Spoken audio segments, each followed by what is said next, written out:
స్నేహమంటే నవ్వుల్లోనే ఉంటదా, బాధలోనూ ఉంటేనే దోస్తులురా. మాది కాదు బాధనుకుంటే స్నేహం ఉండదురా.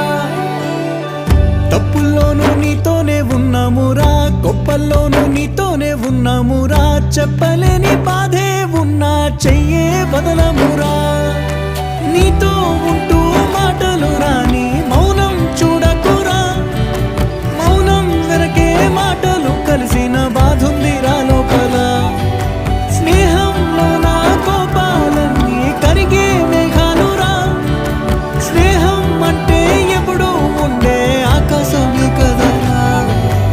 అల్లుకున్న తీగతో కలుసుకున్న కులం. స్నేహమన్న మాటలో ముచ్చటైన ముకురం.